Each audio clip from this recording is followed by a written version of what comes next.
wapandao kwa machozi watavuna kwa kelele za shangwe na furaha.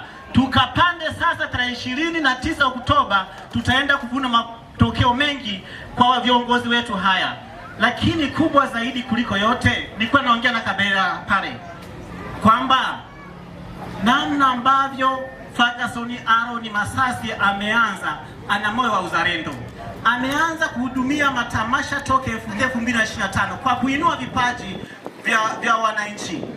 Huo ni moyo wa kipekee, na nikamwambia mwenezi wangu kwamba natamani sana na mimi nipata hata robo ya moyo wake. Ingawa sasa baba yangu, mjomba wangu hapa alitamani kwamba naye angepata hata mtoto mweupe kama Ferguson, lakini mimi nilikuwa naomba hata robo ya moyo wa Ferguson kwa kazi kubwa anazozifanya. Tumpigie makofi kwa yale mambo makubwa anayofanya. Nataka niwaambie falsafa anayoifanya Ferguson Aaron Masasi anaendana na falsafa ya Mwalimu Julius Kambarage Nyerere. Mwalimu Julius Kambarage Nyerere mwaka 1966 aliwafukuza wanafunzi wa Chuo Kikuu cha Dar es Salaam, chuo cha ualimu cha Ng'ombe na wengine 393 kwa sababu hawakuwa wazalendo. Na waziri wa elimu akamuuliza, kwa nini unawatoa wakati una uhaba wa walimu? Mwalimu Nyerere akasema, tunawatoa kwa sababu wapo kimwili lakini kimoyo hawapo. Ferguson Aaron Masasi katika kuwahudumia wanamboge yupo kimwili na kiroho na kimoyo. Tumpigie makofi mengi sana kwa kazi kubwa anazofanya. Kwa kumalizia, mgombea wetu, tunajua kwamba unapoona mji unaelekea vizuri, na kwa bahati nzuri wakati unakuja ukaona jengo zuri kabisa, ukaniuliza kwamba hili jengo ni la nani, kawaambia kwamba ni mfanyakazi wa machimboni. Wananchi wali wengi hapa, asubuhi utaona wanaenda machimboni kule.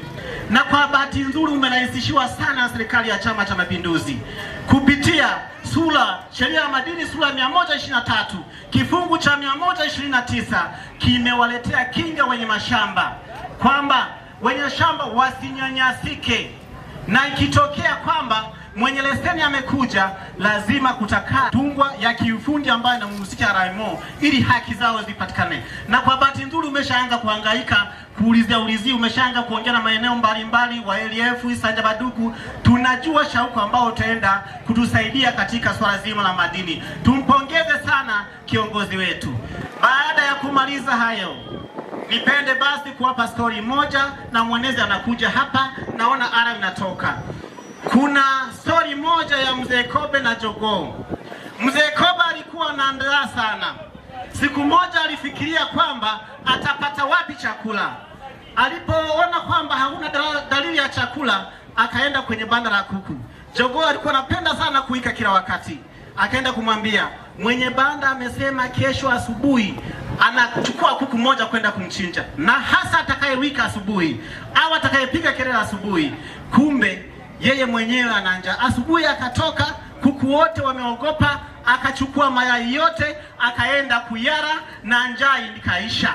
Sasa niwaombe nyinyi wana Nyakafuru, wapo watu ambao wana njaa, wana tamaa zao na shauku zao, watakuja kuanza kuwadanganya kwa maneno ambao wanajua, watachonganisha wanavyojua, lakini nyinyi mwapuze kwa sababu mmeshaona direction ya Chama cha Mapinduzi. Wapo watakuja na mambo ambao wanajua wenyewe.